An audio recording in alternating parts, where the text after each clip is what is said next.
In this video, we're going to be replacing the turbo inlet pipe. I'm going to try to make this as in-depth as possible. One more quick thing I want to add. This engine is the EJ20Y JDM engine, but I'm not too sure what years exactly are the same intakes, but I'll punch them in somewhere right here. I believe the WRXs and some STIs and the Legacies all share kind of the same intake manifold and intake tube and intercooler and all that, so I'll just put those right there on which intakes those will be compatible with. But basically all your Subaru engines are pretty much going to be the same idea. I guess the first thing you're going to want to go ahead and do is you're going to want to remove your intake, whether you have your stock airbox or whatever. Remove this coupler. There's a bolt there you're going to want to remove. So I'm actually going to go ahead and remove this sensor bracket, pull the intake off, pull this bracket off, and I'm also going to remove my intercooler. Pulling this off is a flathead. Here you got a hex, a 10 mil. That looks like a 13 mil, I'm gonna say. Some sensors, this bracket will come off.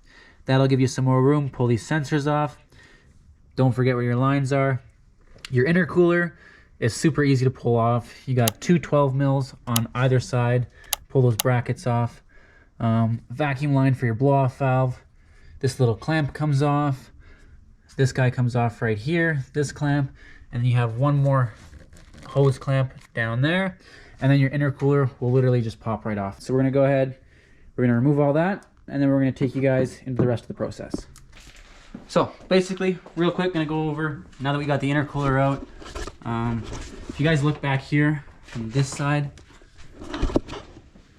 you can see how much room that exposes on your turbo inlet, and there's a lot of pipes in there that you're gonna have to actually disconnect from this area.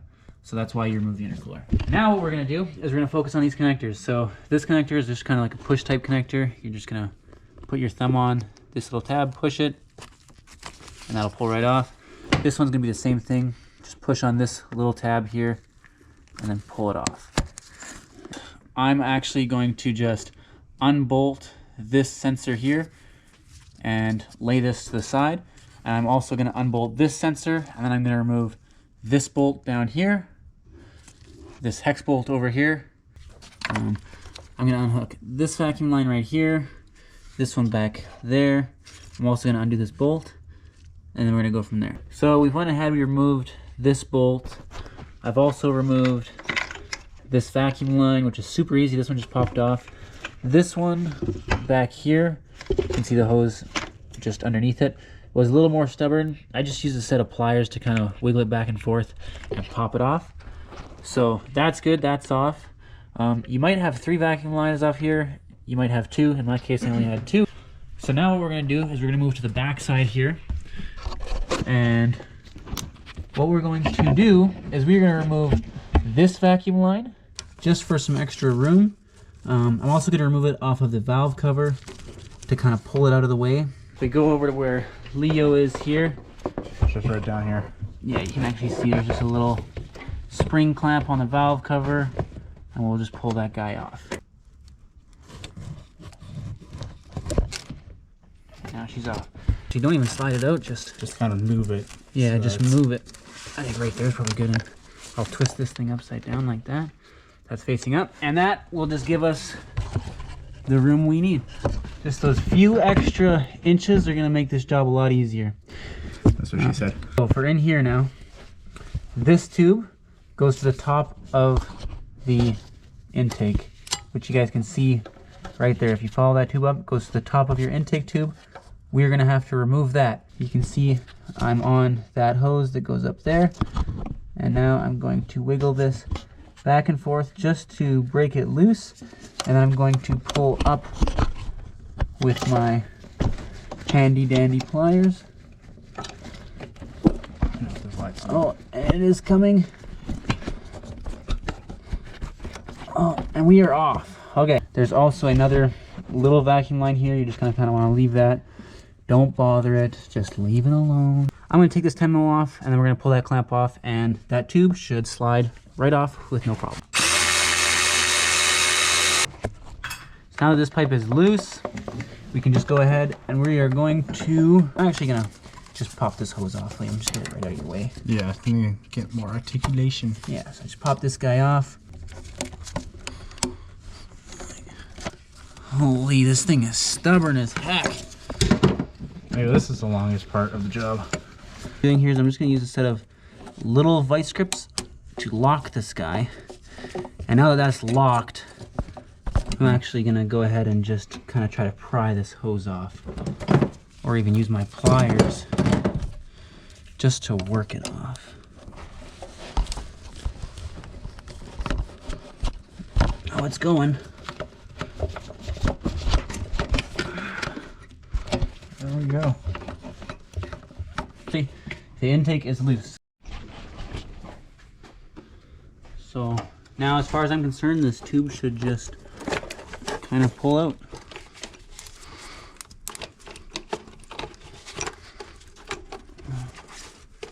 A little bit of finessing to get around everything. Wow. Yeah, and look at that. It actually has a huge hole in it. Okay, yeah. Wow. That's nuts. So, as you guys can see, right through. yeah, basically this thing just ate right through it, and this plastic feels so flimsy. I mean, yeah, there's a huge hole in it, so without a doubt, that's the problem. Now that you have this out and your turbocharger is exposed, great time to check your turbo for turbine play. So basically, I'm just going to make sure it spins freely. A little bit of side-to-side movement is good. This pipe is pretty much the same. I have 2 ports here. This one I'm going to block off with, I think, a bolt, and I'm just going to wrap the threads in some electrical tape.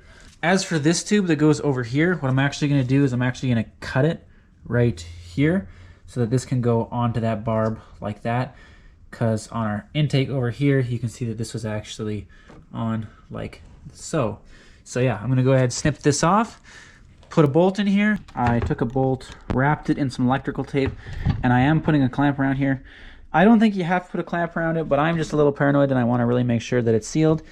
So I'm just going to snug this up. I went ahead, I've applied a small amount of grease in here and on all these fittings just to kind of help things. Hopefully they go on a bit better. And now you're just going to stuff this in there. And to make things even easier, I'm just going to pop this fitting out for the time being, just because I'm sure it'll be easier to get in from the other side.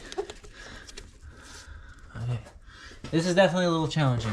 This pipe is a lot bigger than the factory one.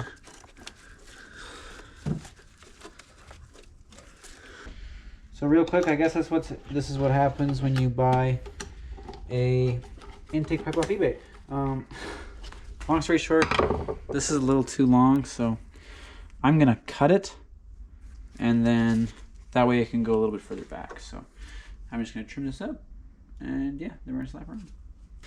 With anything aftermarket, you're usually bound to have to make a few adjustments. If you can't tell by the look on my face, that was a pain in the long story short, maybe consider buying the Cobb repairing one. There might be a reason that this one was a little bit cheaper, because that thing was not fun to get in. Long story short, I actually had to cut this tube a little shorter. I'm actually clamped on the outside of the turbo housing further back from where the clamp's supposed to be, but that's okay, it's still gonna seal, I don't really care about that. And then that tube where the fitting isn't as far back as it's supposed to be, and it's kind of angled the wrong way, so getting that on was an absolute nightmare. I think that might be because when you put these tubes in, I see a lot of people just using heater hose, so they actually just use a piece of flexible silicone heater hose and run it from there to there. But I don't have a heater hose, and I kind of just wanted to get this thing together. So for the fitting that is closest to the turbo snout, this goes on top of the turbo like so. This is the hose. I tried cutting it, but long story short, it's just so brittle that it just wasn't going to work. So I had a spare piece of cooling hose that was the same size, and it's way more flexible. So I'm just going to use this, and I can just kind of bend it to shape. But that's really it. So now I'm just going to stuff this in there, and we'll go from there. See, so there's my little barb I threw in. This is my homemade line. that then goes to some kind of PCV fitting there. Go ahead and secure this vacuum line that goes from the valve cover to here. So for reference here, I've taken this tube, which if you look under the intake manifold, it's really tough to see. I'll try and point to it. This tube right there is where we pulled off. We just pulled it off, and you have to trim this off about a 1/2 inch to 1 inch. We're going to trim 1 inch off of it, jam this back on. So what do you have to say about this? You get what you pay for. I have learned a valuable lesson. You get what you pay for. But you know what? We made it work. It's going to work. We got it on there. That thing right there. Yeah, the fitting's in there. The line's on there. We're going to bolt up this the bracket, the last vacuum line, the fitting. We're going to get our intake on, our intercooler on. It's a tight fit to say the least. We're going to smoke test this, and we're going to take it for a rip and see how it drives. Holy fuck. I think it's back. It sounds so different right off the bat. Holy shit.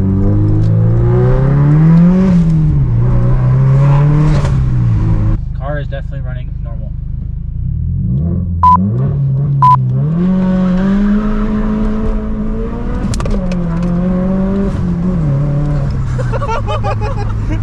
Oh my god. Just broke the gear shift. We roasted all four. It's definitely got the power back, man. We roasted all the tires. Oh, yeah, you can smell those tires. Well, it's a short shifter now. First gear, roller.